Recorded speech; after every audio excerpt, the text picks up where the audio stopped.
അന്താരാഷ്ട്ര ഉപരോധങ്ങൾ മറികടന്ന് എണ്ണ കടത്താൻ ശ്രമിച്ച റഷ്യയുടെ നിഴൽ കപ്പൽപ്പടയിൽപ്പെട്ട ഒരു എണ്ണ ടാങ്കർ ബ്രിട്ടീഷ് സായുധസേന പിടിച്ചെടുത്തു. ഞായറാഴ്ച പുലർച്ചെയാണ് സ്മിർട്ടോസ് എന്ന ഈ കപ്പൽ ബ്രിട്ടൻ തടഞ്ഞത്. ബ്രിട്ടന്റെ ചരിത്രത്തിൽ ഇത്തരമൊരു നിഴൽ കപ്പൽ നേരിട്ട് കപ്പലിൽ കയറി പിടിച്ചെടുക്കുന്ന ആദ്യത്തെ സൈനിക നീക്കമാണിത്. ബ്രിട്ടീഷ് റോയൽ മറൈൻ കമാൻഡോകളും നാഷണൽ ക്രൈം ഏജൻസിയിലെ പ്രത്യേക പരിശീലനം ലഭിച്ച ഉദ്യോഗസ്ഥരും ചേർന്നാണ് റഷ്യൻ നിഴൽ കപ്പൽ നിയന്ത്രണത്തിലാക്കിയത്. യുക്രൈനെതിരെയുള്ള യുദ്ധം തുടരുന്നതിനായി റഷ്യ ഉപരോധങ്ങൾ ലംഘിക്കുന്നത് തടയാനും അവരുടെ ശ്രമങ്ങൾ തകർക്കാനുമാണ് ഈ ശക്തമായ നീക്കമെന്ന് ബ്രിട്ടീഷ് അധികൃതർ വ്യക്തമാക്കി. പുടിന്റെ യുദ്ധത്തിന് ഇന്ധനം നൽകുന്നവർക്ക് ഒളിച്ചിരിക്കാൻ ഒരിടവും നൽകില്ലെന്ന് മുന്നറിയിപ്പാണ് ഈ വിജയകരമായ നീക്കത്തിലൂടെ നൽകുന്നത്. നിലവിൽ അന്വേഷണങ്ങൾ പൂർത്തിയാകുന്നതുവരെ ഈ കപ്പൽ ബ്രിട്ടന്റെ തെക്കൻ തീരത്ത് തടഞ്ഞു നിർത്തുമെന്നാണ് ലഭ്യമാകുന്ന വിവരം. റഷ്യയുടെ ഇത്തരം നിഴൽ കപ്പലുകളെ പ്രതിരോധിക്കുന്നതിനായി ബ്രിട്ടൻ ഇതിനകം 500-ലധികം കപ്പലുകൾക്ക് ഉപരോധം ഏർപ്പെടുത്തിയിട്ടുണ്ടെന്ന് UK പ്രതിരോധ സെക്രട്ടറി വ്യക്തമാക്കി. അന്താരാഷ്ട്ര നിയമങ്ങളും ഉപരോധങ്ങളും ലംഘിച്ച റഷ്യൻ എണ്ണ കൊണ്ടുപോകുന്ന കപ്പലുകൾക്കെതിരെ യൂറോപ്യൻ രാജ്യങ്ങൾ നിലപാട് കടുപ്പിക്കുകയാണ്. മെഡിറ്ററേനിയൻ കടലിൽ റഷ്യൻ എണ്ണ കടത്തുന്നതായി സംശയിക്കുന്ന വിദേശ കപ്പലുകൾ തടഞ്ഞു നിർത്തി പരിശോധിക്കാൻ യൂറോപ്യൻ യൂണിയൻ തങ്ങളുടെ കപ്പലുകൾക്ക് അടുത്തിടെ അനുമതി നൽകിയിരുന്നു. എന്നാൽ ഇതിനെതിരെ റഷ്യ കടുത്ത ഭാഷയിൽ പ്രതികരിച്ചിരുന്നു. സിവിലിയൻ കപ്പലുകളെ ഭയപ്പെടുത്തുന്ന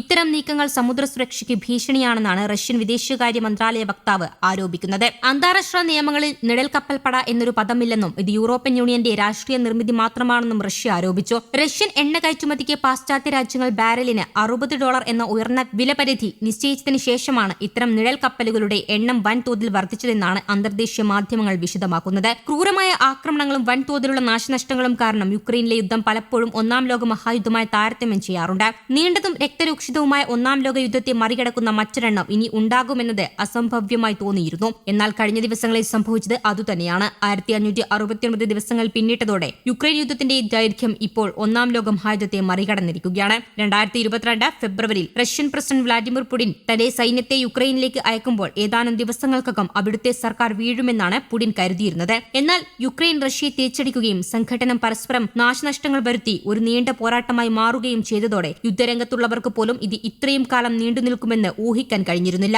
ഒന്നാം ലോക മഹായുദ്ധത്തെ പോലെ യുക്രൈനിലെ യുദ്ധവും ആധുനിക യൂറോപ്യൻ ചരിത്രത്തിൽ ഏറ്റവും വലിയ പ്രത്യാഘാതങ്ങൾ ഉണ്ടാക്കിയ സംഘടനകളിൽ ഒന്നായി മാറാനാണ് സാധ്യതയെന്നാണ് യുക്രൈനിയൻ ചരിത്രകാരന്മാർ പറയുന്നത്. രണ്ട് യുദ്ധങ്ങളും സൈനിക സഖ്യങ്ങളെ പുനഃക്രമീകരിക്കുകയും പതിറ്റാണ്ടുകളായി കാണാത്ത വിധത്തിലുള്ള പ്രതിരോധ സജ്ജീകരണങ്ങൾക്ക് വഴിയൊരുക്കുകയും ചെയ്തതുകൊണ്ട് യൂറോപ്പിന്റെ ഭൗമരാഷ്ട്രീയത്തെ മാറ്റിമറിച്ചു. പുതിയ സാങ്കേതിക വിദ്യയുടെ വരവിലൂടെ രണ്ട് യുദ്ധങ്ങളും യുദ്ധമുറകളുടെ സ്വഭാവത്തെ തന്നെ മാറ്റിയെന്ന് വിദഗ്ധർ ചൂണ്ടിക്കാട്ടുന്നു. ഒരു നൂറ്റാണ്ടു മുൻപ് വിമാനങ്ങളും ടാങ്കറുകളിലുമായിരുന്നെങ്കിൽ ഇന്ന് ആകാശത്തും കടലിലും കരയിലും ഡ്രോണുകളാണ്. രണ്ട് സാഹചര്യങ്ങളിലും ഈ സാങ്കേതിക മുന്നേറ്റങ്ങൾ യുദ്ധത്തെ കൂടുതൽ ക്രൂരമാക്കുക മാത്രമാണ് ചെയ്തത്. ഡ്രോണുകളുടെ നിരന്തരമായ നിരീക്ഷണം കാരണം ഒരു നൂറ്റാണ്ട് മുൻപ് കണ്ടതുപോലെയുള്ള വൻതോതിലുള്ള സൈനിക മുന്നേറ്റങ്ങൾ ഇപ്പോൾ അസാധ്യമായി തീർന്നിരിക്കുന്നു. യുദ്ധക്കളത്തിന്റെ സ്വഭാവം ഒരു നൂറ്റാണ്ട് മുൻപത്തെ പോലെ അല്ലെങ്കിലും വിനാശത്തിന്റെ വ്യാപ്തി സമാനമായി തുടരുന്നു. യുദ്ധമുന്നണിക്ക് സമീപമുള്ള യുക്രൈനിയൻ കമാൻഡ് പോസ്റ്റുകളിൽ നിരീക്ഷണ ഡ്രോണുകളിൽ നിന്നുള്ള തത്സമയ ദൃശ്യങ്ങൾ ഒന്നാം ലോക മഹായുദ്ധത്തിന്റെ യുദ്ധഭൂമികളെ ഓർമ്മിപ്പിക്കുന്നതാണ്. News desk Kerala Kaumudi.